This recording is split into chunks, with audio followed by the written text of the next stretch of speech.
Bienvenidos al control estadístico de procesos. La planificación es la clave del éxito. Sueña, haz que suceda. Bienvenido a nuestra Universidad Bicentenaria de Aragua y a nuestra cátedra específicamente de control estadístico de procesos. Le habla el ingeniero Oswald Carvajal, que le da nuevamente la bienvenida a nuestra cátedra. Específicamente, hoy en este video hablaremos del núcleo temático 3 y del núcleo temático número 4. La primera parte del núcleo temático 3 hablaremos sobre el plan de evaluación del curso, la bibliografía recomendada y los gráficos de control como tema consiguiente.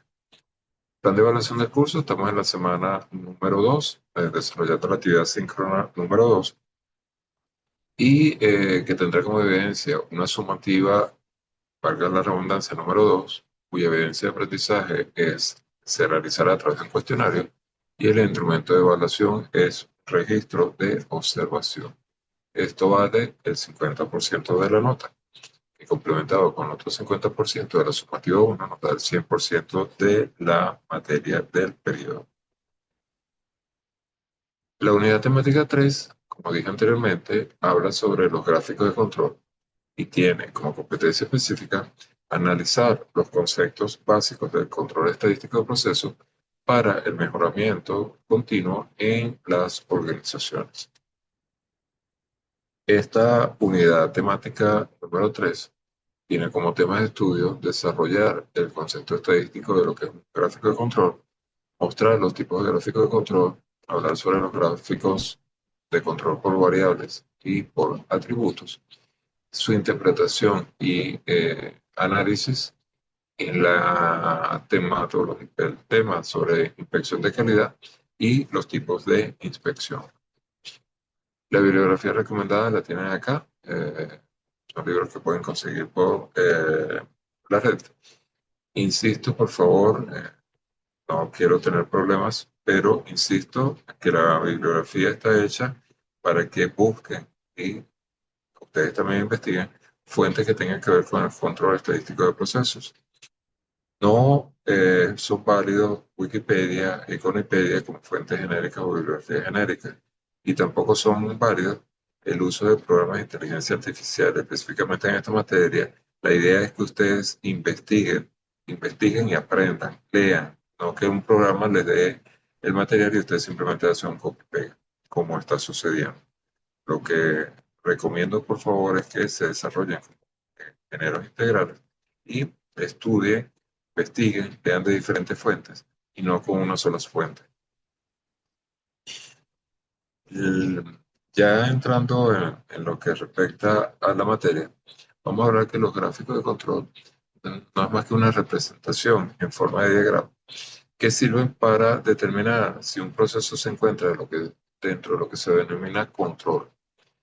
Desde un punto de vista estadístico, el proceso está en control o es estable cuando las causas que lo generan, las variaciones que se presentan en el proceso, son todas de tipo aleatorio.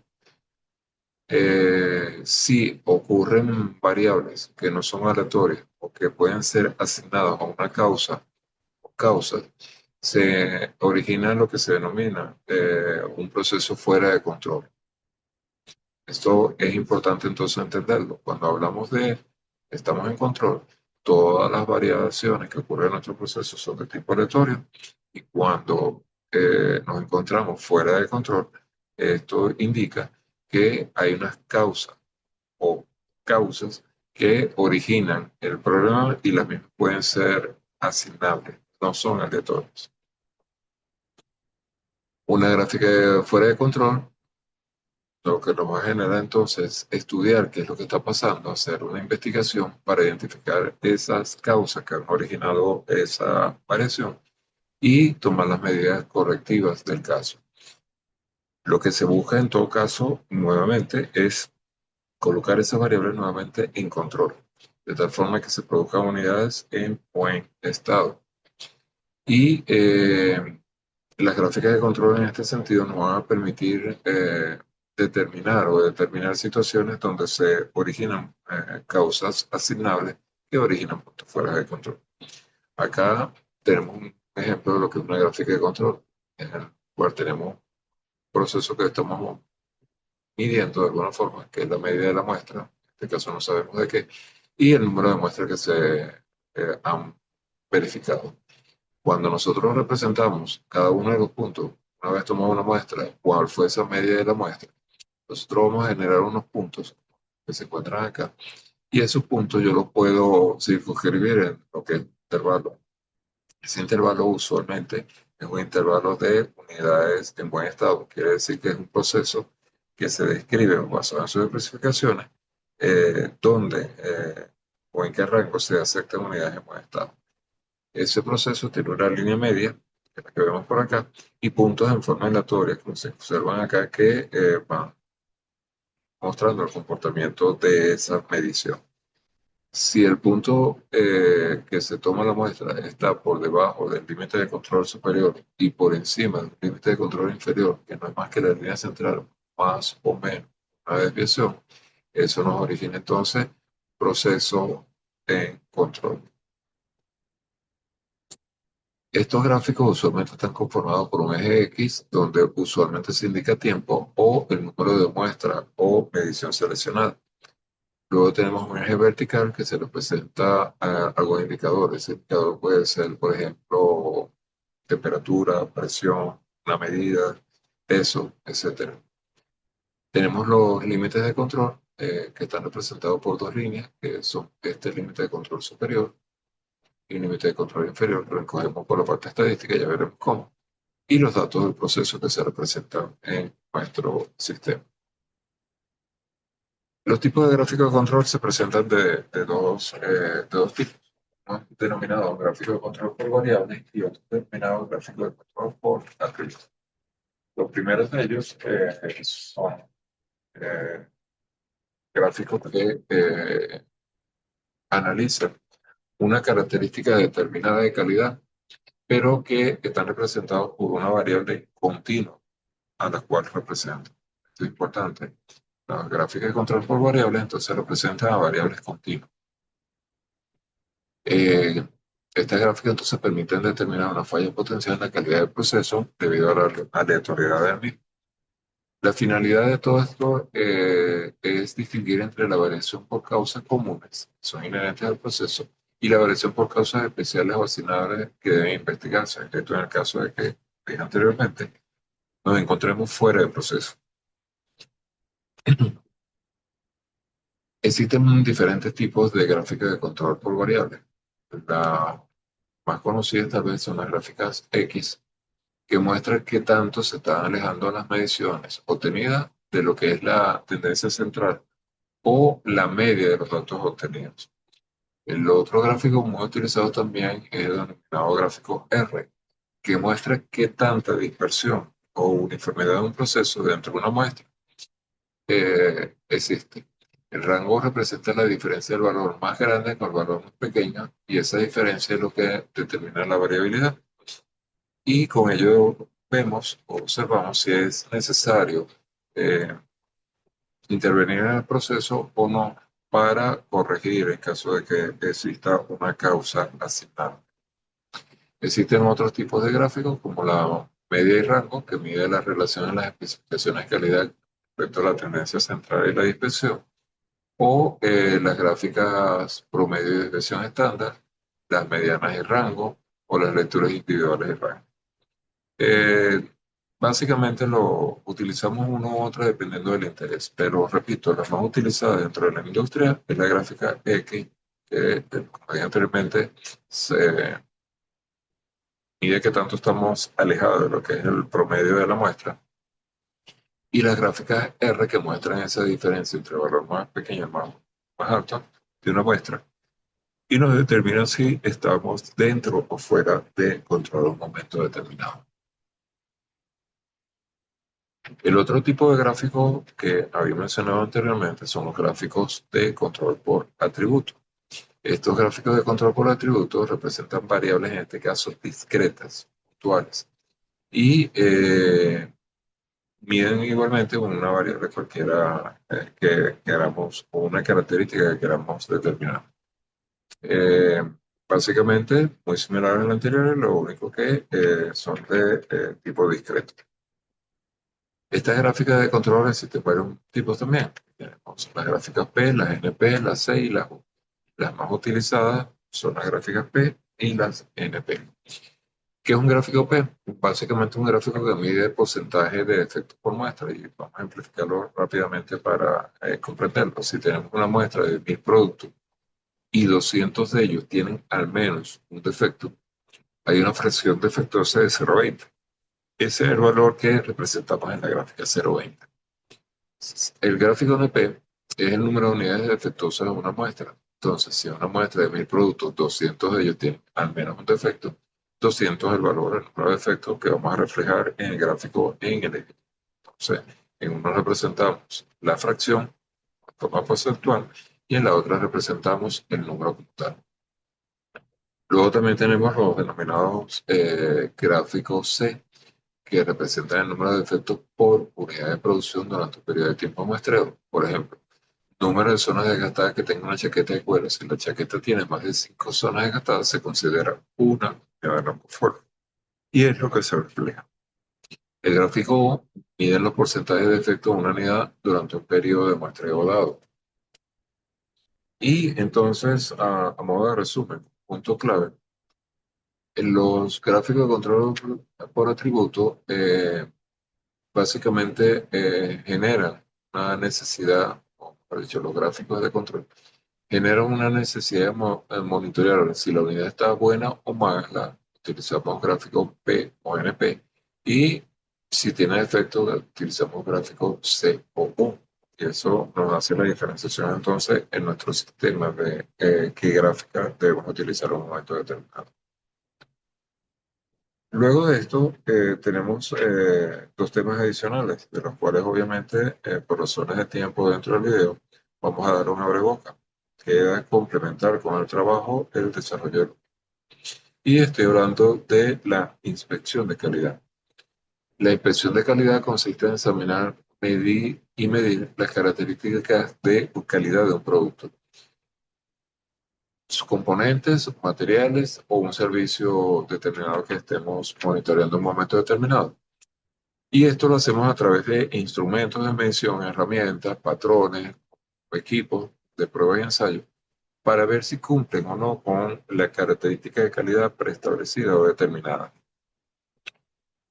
Con la inspección de calidad se busca que los productos que están en mal estado o que no cumplen con las especificaciones salgan del proceso productivo, y esto permite entonces separar unidades, vamos a decir, en buen estado, o que cumplen con la calidad, de unidades en mal estado o que no cumplen con los parámetros de calidad.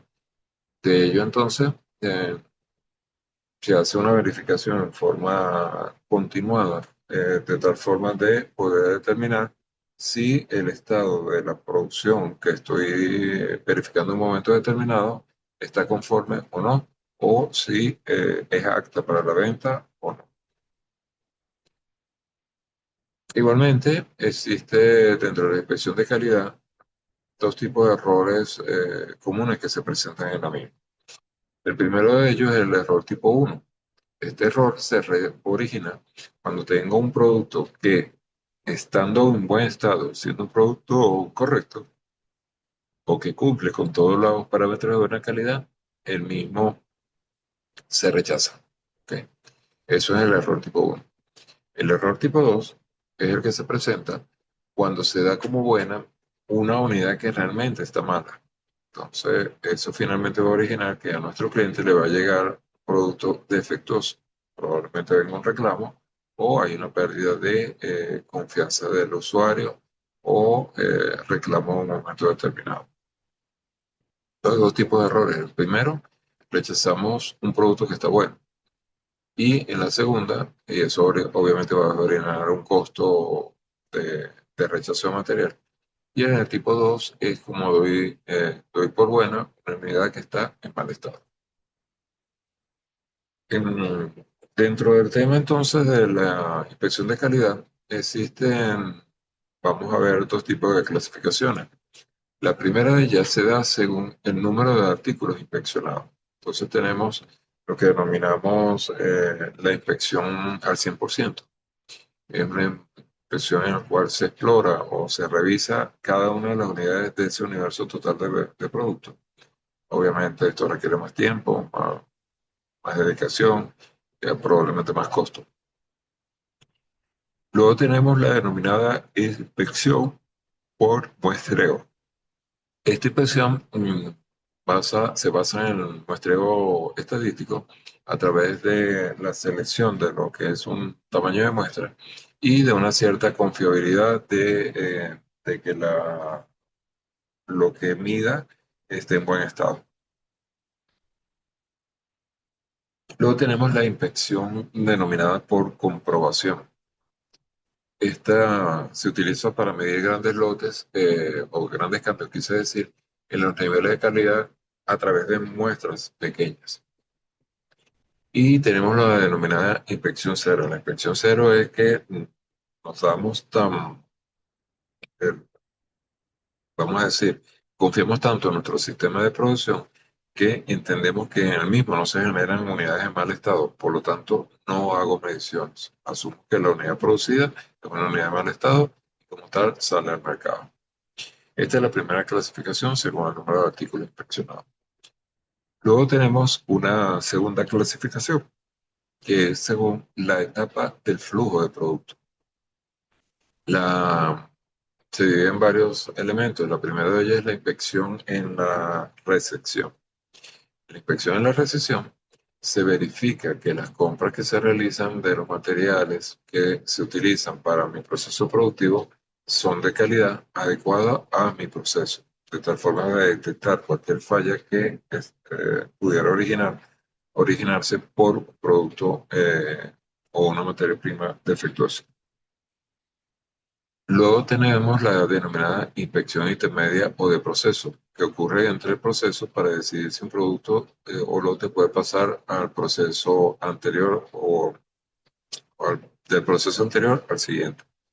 Esto es cuando tengo varios eslabones en mi proceso productivo y puedo medir en diferentes etapas el proceso como tal y verificar la calidad en cada uno de esos puntos. Luego tenemos lo que es la inspección del producto, que a través de esta inspección se decide si se acepta o se rechaza el producto ya terminado, el producto final como tal. Es una inspección que después de haber pasado por todo el proceso productivo y generar el denominado producto terminado, eh, verificamos si el mismo cumple. Luego tenemos la inspección previa a la entrega, que ocurre para decidir si en un momento del envío el producto cumple con la calidad especificada y si cumple o no con lo que son las necesidades o las expectativas que ha tenido. Luego tenemos la inspección durante la entrega, que se lleva a cabo en el momento que un producto se entrega propiamente a nuestro cliente. Tenemos la inspección denominada de producto almacenado, en el cual se verifica si el producto ha tenido un cierto tiempo más allá de lo prudencial almacenado, que el mismo se encuentra en buen estado. Tenemos la denominada inspección de autoría, que se realiza usualmente por garantía de calidad para ver si los productos cumplen o no cumplen en función del tiempo que tenga o un momento determinado según las condiciones que tenga disponible para su almacenamiento, por ejemplo. Y tenemos la inspección denominada por tercera parte, que es una inspección que se utiliza cuando tenemos algún ente que supervisa nuestro inventario. Por ejemplo, inspecciones para exportación o inspecciones realizadas por el gobierno por algún tipo de control o empresas privadas y asociaciones, por ejemplo, de vecinos o grupos de consumidores en un momento determinado. Con ello, entonces, ya vimos lo que respecta a nuestro núcleo temático número 3. Vamos a proceder entonces en esta segunda parte del video a ver nuestro proceso estadístico con respecto al núcleo temático 4. Esta unidad temática 4 habla sobre la capacidad de proceso y luego hablaremos sobre lo que es nuestra actividad sumativa no 2. En la capacidad de proceso, vamos a decir que tenemos como competencia específica determinar la variabilidad natural de un proceso para mejorar la gestión de calidad de las organizaciones. Esto lo vamos a hacer a través de un temario de estudio en el cual tenemos el concepto o vamos a describir el concepto de capacidad de proceso, los pasos que debemos utilizar para realizar un estudio de capacidad de proceso, la identificación del patrón de variabilidad, métodos de estimación de la variabilidad, cálculo de índices, construcción de los intervalos de confianza de los índices, comprobación de la normalidad, refiriéndonos de los datos, refiriéndonos a la curva normal, índice CPK, que tiene que hablar sobre lo que es la variabilidad a corto y largo plazo, y sobre la potencialidad de un proceso y los índices PP y PK. Entonces, bien, iniciando esta segunda parte, hablamos de que la capacidad de proceso es un rango de variación que en condiciones normales un proceso tiene debido a las variables accidentales que se suceden en el proceso. También se puede definir como un grado de actitud que tiene un proceso para cumplir con las especificaciones técnicas deseadas en un momento determinado. Cuando la capacidad de un proceso es alta, se dice que el proceso es capaz. Cuando se mantiene estable a lo largo del tiempo, se dice que el proceso está bajo control. Y cuando no ocurre esto, el proceso se dice que no es adecuado para el trabajo o requiere de inmediata modificación. Aquí tenemos una gráfica de control con una media, límite superior de control, límite inferior de control, similar a las gráficas que habíamos visto anteriormente, presentadas en forma diferente, en forma horizontal, y una curva normal de ocurrencia de mediciones, en las cuales cuando encontramos fuera del límite superior o fuera del límite inferior, generamos unidades con defectos. Los pasos para determinar un estudio de capacidad de proceso comienzan con determinar la característica de calidad, controlar el proceso, eliminar todas las variables asignables o atribuibles. Se toma una muestra de proceso que no debe ser menos de 50 y con mínimo 250 elementos medidos para que sea estadísticamente confiable. Se calcula la medida y la desviación estándar del proceso mediante las expresiones que ustedes ya conocen de media, que es la sumatoria de los datos entre el número de datos y la varianza, la desviación estándar, que es la raíz cuadrada de las diferencias de cada medida con respecto a la media elevado al cuadrado sobre n-1. Luego de ello calculamos los límites del proceso que se distribuyen bajo una, valga la redundancia, distribución normal y que generan la capacidad del proceso según estas formas que se muestran acá. En la primera tenemos que el límite de control no es más que la medida de mi proceso. El límite superior de control es la media más tres desviaciones y el límite inferior de control es la media menos tres desviaciones.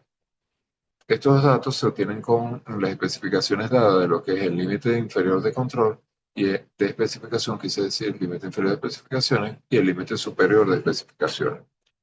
Si ambos procesos se encuentran fuera de rango, significa que la diferencia entre los límites inferior y superior del proceso y las especificaciones que se representan generan productos que están en mal estado o defectuosos. Aquí tenemos un proceso de control, la curva normal de medición, un límite superior de control y un límite inferior de control, que es más tres desviaciones, menos tres desviaciones, y un límite superior de especificaciones y un límite inferior de especificaciones. Mientras los valores de las mediciones estén contenidos dentro de estos límites de especificaciones, nuestro proceso está generando unidades que satisfacen a nuestro cliente. Ahora, si como esta gráfica, a pesar de que tengo la media, el límite superior de control y el límite superior de especificaciones aparentemente tienen un comportamiento, vamos a decir, estable.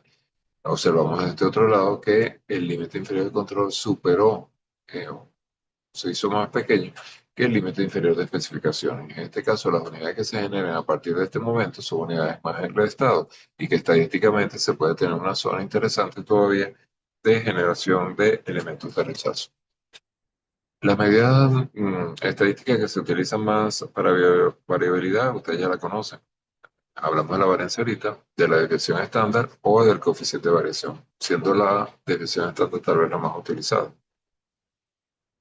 Eh, los intervalos de confianza, recuerden de la parte estadística, se obtienen de obtener la media, más o menos el parámetro de normalización de una tabla normal en función del porcentaje de confiabilidad que yo quiero. Si yo quiero un 90% de confianza, entro a la tabla normal y ese valor es 1,645. Si es 0,95 es 1,96, si es 0,99 es 2,575. Ese valor lo multiplico por la desviación estándar sobre la raíz de n. Esto nos permite obtener la media de mi proceso, pero también me permite obtener, recuerden que la media es el, la, la media de mi proceso y es igual a al mu del intervalo de confianza o a la media del intervalo de confianza. Y cuando le sumo más o menos ese valor de z normalizado por la desviación estándar sobre la raíz de n, obtenemos los límites de superior e inferior de control. Entonces, veámoslo acá. Nosotros tenemos una media, ok, esa media más tres desviaciones menos tres desviaciones me genera los límites de control y tenemos un concepto nuevo que vamos a llamar índice de capacidad.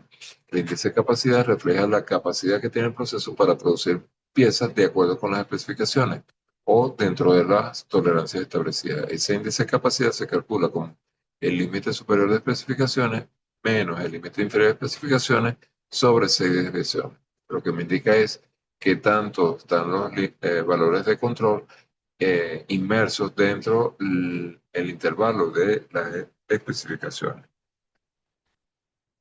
Cuando ese índice me arroja valores mayores que 2, se habla de que nuestros productos o procesos son de clase mundial. Tienen una calidad denominada 6 sigma, que les tocará trabajar también ustedes en su trabajo.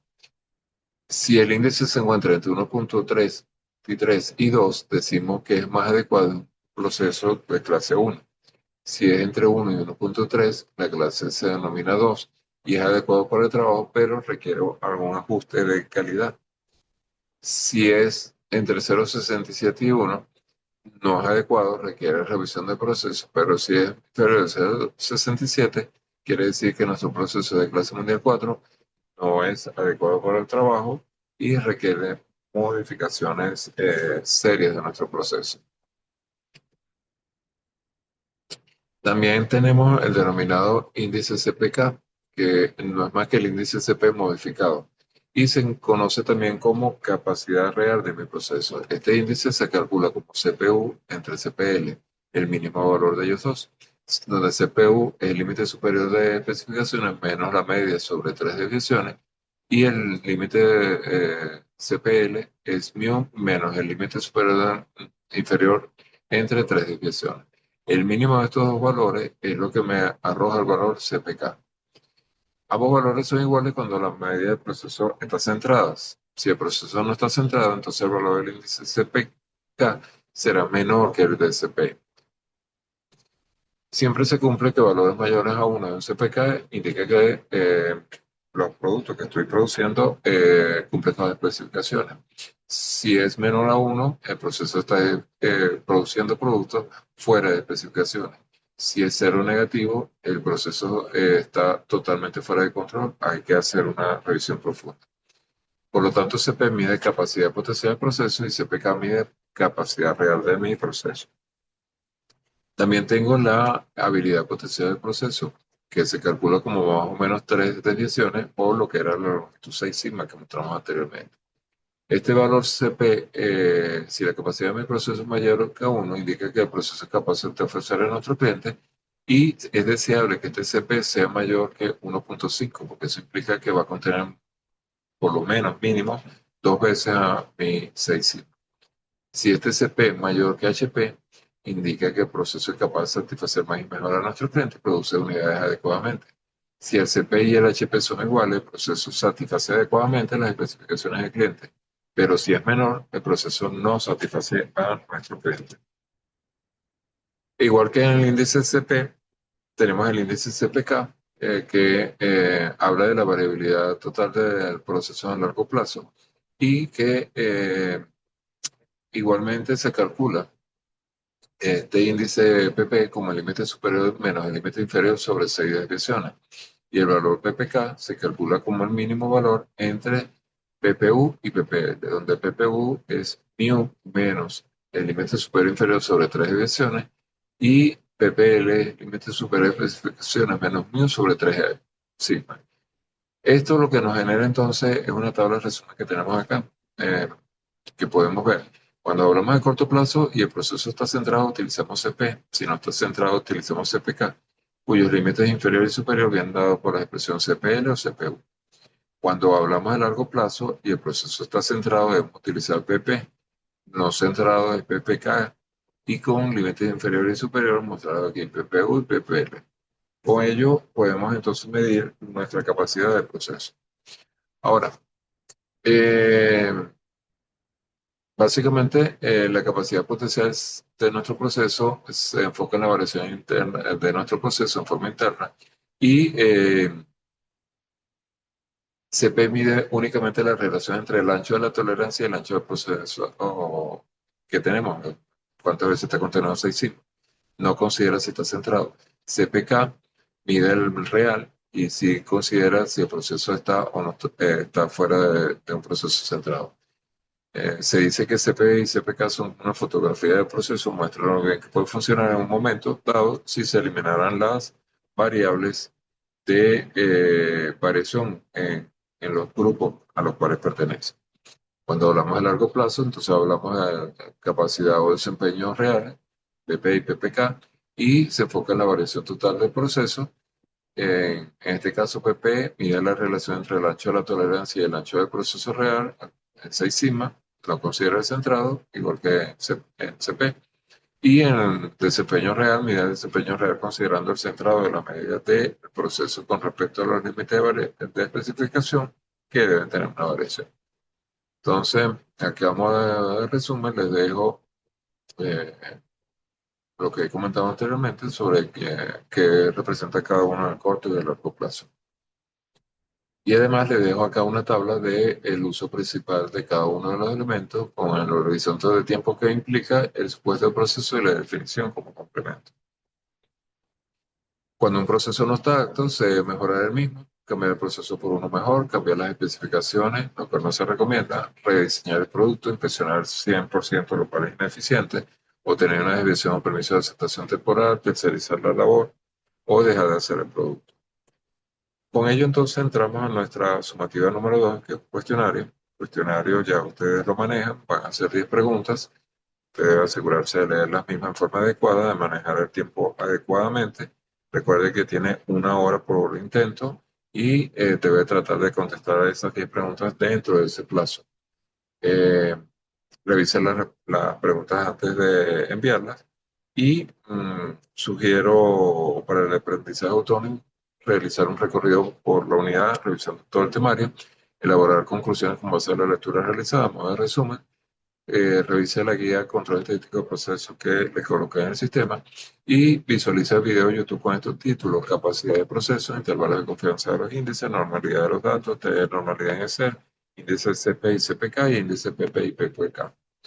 La ponderación máxima de esto es 50%, eh, tiene un registro de observación, la forma del instrumento de evaluación, y tenga presente que en caso de equivocarse la primera, tiene 2 oportunidades, tiene hasta 3 oportunidades para hacer la evaluación, de la cual se toma la mayor de las notas. La fecha de inicio comenzó el 10 de noviembre y termina el 1 de diciembre. Mi recomendación: hagan primero la sumativa 1 y después la sumativa 2. No se adelanten porque después no tienen un aprendizaje adecuado. Ya no tenemos más encuentros virtuales, nos queda cualquier duda por el foro de duda y la mensajería de texto que reviso en forma diaria y que les puedo responder en forma inmediata. Les dejo mi Twitter, mi Instagram y mi recomendación de que ante cualquier duda pregunten, por favor, que estoy para ayudarles y hacerlos terminar por un buen camino. Nos vemos en una próxima oportunidad. Hasta luego.